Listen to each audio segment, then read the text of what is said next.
അല്ല, ഈ പടത്തിന് എന്തിനാ മന്ദാകിനി എന്ന് പേരിട്ടത്?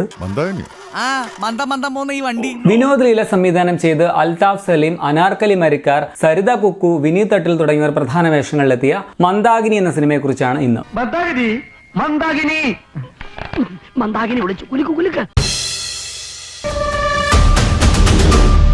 ആരോമലിന്റെയും അമ്പിളിയുടെയും കല്യാണ ദിവസവും കല്യാണ രാത്രിയിലും സംഭവിക്കുന്ന കാര്യങ്ങളാണ് മന്ദാകിനി എന്ന ചിത്രം പറയുന്നത്. വളരെ സ്ലോ ആയിട്ട് പോകുന്ന ഒരു ഫസ്റ്റ് ഹാഫും അത്യാവശ്യം കുറച്ച് ചിരിക്കാനും ഒപ്പം സ്ത്രീ കഥാപാത്രങ്ങളുടെ മാസ് രംഗങ്ങളുമുള്ള സെക്കൻഡ് ഹാഫും അതാണ് മന്ദാകിനി. ഇതിന്റെ സെക്കൻഡ് ഹാഫ് കൊണ്ടാണ് പടം എനിക്ക് ഇഷ്ടപ്പെട്ടത് കേട്ടോ. ഇന്റർവെല് വരെ വളരെ പതിഞ്ഞ താളത്തിൽ പോയിട്ട് ഇന്റർവെല്ലിൽ ഒരു ചെറിയ ട്വിസ്റ്റും പിന്നെ അങ്ങോട്ട് സെക്കൻഡ് ഹാഫിൽ കുറച്ച് ഹ്യൂമറും അത്യാവശ്യം നല്ല സ്പീഡും ഒക്കെ ആയിട്ട് പടം കളറായിട്ട് മാറുന്നു. അഭിനയിച്ച താരങ്ങളുടെ എല്ലാം മികച്ച പെർഫോമൻസും സിനിമയുടെ വലിയ പോസിറ്റീവാണ്. വലിയ സൂപ്പർ സ്റ്റാറുകളൊന്നും ഇല്ലെങ്കിലും ഉള്ളവരെല്ലാം നന്നായിട്ട് തന്നെ പെർഫോം ചെയ്തിട്ടുണ്ട്. ആരോമലായിട്ട് വന്ന അൽതാഫ് സലീം, അതുപോലെ ആരോമലിന്റെ അമ്മ രാജലക്ഷ്മിയായി വന്ന സരിത കുക്കു, ഇവരുടെ രണ്ടുപേരുടെയും പേര് എടുത്തു തന്നെ പറയണം. 90കളിലാണെങ്കിൽ ശ്രീനിവാസൻ ചെയ്യേണ്ട ഒരു ക്യാരക്ടറാണ് അൽതാഫ് ഭംഗിയായിട്ട് ഈ സിനിമയിൽ ചെയ്തു വെച്ചിരിക്കുന്നത്. വളരെ മനോഹരമായിട്ടാണ് അൽതാഫ് റോൾ ചെയ്തിട്ടുള്ളത്. അതുപോലെ കുറച്ച് മാസ് പരിവേഷമുള്ള അമ്മ ക്യാരക്ടർ സരിത കുക്കു ഗംഭീരമായിട്ട് ചെയ്തു വെച്ചു. കിടിൽ എന്ന് പറഞ്ഞാൽ പോരാ, കിക്കിടലൻ പെർഫോമൻസ്. മറ്റൊരു പൊളി പെർഫോമൻസ് പറയാനുള്ളത് അളിയനായിട്ട് വന്ന വിനീത് തട്ടിൽ ഡേവിഡിന്റേതാണ്. അതുപോലെ തന്നെ അനിയായിട്ട് വന്ന കുട്ടി അഖിൽ, ഇവർ രണ്ടുപേരും ഒരുപാട് നമ്മളെ ചിരിപ്പിക്കുന്നുണ്ട് സിനിമയിൽ. ആ മുള്ളിത്തെറിച്ച ബന്ധമൊക്കെ പൊളിയായിരുന്നു. വിനീത് തട്ടിലിന്റെ വെള്ളമടിച്ചുള്ള പ്രകടനമൊക്കെ പക്കാ റിയലിസ്റ്റിക് ആയിരുന്നു. അതുപോലെ നായികയായിട്ട് വന്ന അനാർക്കലി മരിക്കാറും അതുപോലെ സുജിത് വാസുവായിട്ട് വന്ന ഗണപതി പൊതുവാളും പൊളിയായിരുന്നു. എങ്കിലും അനാർക്കലിയുടെ വെള്ളമടിച്ചുള്ള ചിലയിടത്തെ പ്രകടനം അത്രയ്ക്ക് കൺവിൻസിംഗ് ആയിട്ട് എനിക്ക് തോന്നിയില്ല. ജൂഡ് ആന്റണി ജോസഫ്, ജിയോ ബേബി, ലാൽ ജോസ്, അജയ് വാസുദേവ് എന്നീ സംവിധായകരുടെ ഒരു നീണ്ട നിര അഭിനേതാക്കളായിട്ട് ഈ പടത്തിലുണ്ട്.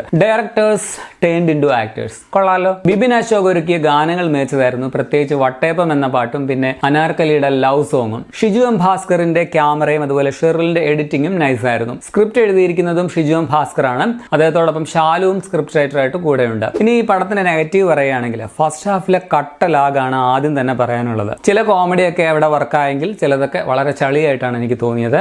ചിരിക്കാനേ തോന്നിയില്ല. പിന്നെ മൊത്തത്തിൽ ഫസ്റ്റ് ഹാഫ് പലതരത്തിലുള്ള വെള്ളമടി മാത്രമാണ് കാണിക്കുന്നത്. സോ ഭയങ്കര കുടിയന്മാർക്ക് ഒരു പക്ഷേ ഫസ്റ്റ് ഹാഫ് വൻ സംഭവമായിട്ട് തോന്നാനുള്ള സാധ്യതയുണ്ട്. എനിക്ക് പക്ഷേ ഈ പടം എന്താ ഇങ്ങനെ പോകുന്നത്, ഏതോ യൂട്യൂബിലെ ഷോർട്ട് ഫിലിം തിയേറ്ററിലിട്ട് കാണുന്ന പോലെ ഉണ്ടല്ലോ എന്നാണ് ആദ്യം തോന്നിയത്. പക്ഷെ സെക്കൻഡ് ഹാഫ് കൊണ്ട് ആ സങ്കടം അങ്ങ് മാറിക്കിട്ടി. സത്യത്തിൽ 1 മണിക്കൂർ കൊണ്ട് പറഞ്ഞു തീർക്കാവുന്ന ഒരു കഥയാണിത്. ഒരു ഷോർട്ട് ഫിലിമിലുള്ള ഒരു സംഭവമുള്ളെന്ന് വേണമെങ്കിൽ പറയാം. അതൊരു 2 മണിക്കൂർ ഫിലിമാക്കി മാറ്റിയതുപോലെ എന്ന് പറഞ്ഞാലും അതിശയോക്തിയില്ല. സോ ഫസ്റ്റ് ഹാഫിലെ കഥയുടെ ഈ മന്ദം മന്ദം പോക്കൊണ്ടാണോ പടത്തിന് മന്ദാകിനി എന്ന് പേരിട്ടെന്ന് എനിക്ക് സംശയമുണ്ട്.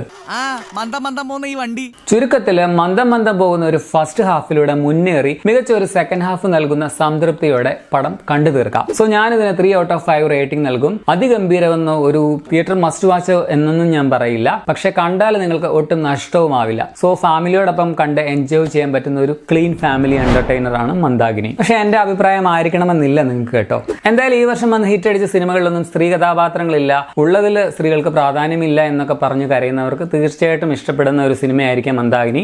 എല്ലാവർക്കും ഞാൻ പറയില്ല, കാരണം ഇതിൽ ഒരു എലൈറ്റ് ക്ലാസ്സിലുള്ള സ്ത്രീകളൊന്നുമല്ല, വളരെ താഴെക്കിടയിലുള്ള സാധാരണ സ്ത്രീകളുടെ കഥയാണ്. അല്ലെങ്കിൽ തന്നെ ഞാനൊരു കാര്യം ചെയ്യട്ടെ, ഒരു കഥയിൽ ആ കഥ ആവശ്യപ്പെടുന്ന കഥാപാത്രങ്ങൾ മാത്രം പോരെ. ഈ തെലുങ്ക് ഹിന്ദി പടങ്ങളിലൊക്കെ ഷോ പീസ് പോലെ വെറുതെ പേരിനായിട്ട് ഒരു നായികയെ കൊണ്ടുവന്നിട്ട് എന്നാത്തിനാ? അതിലും പേര് നായിക ഇല്ലാത്ത തന്നെയാ.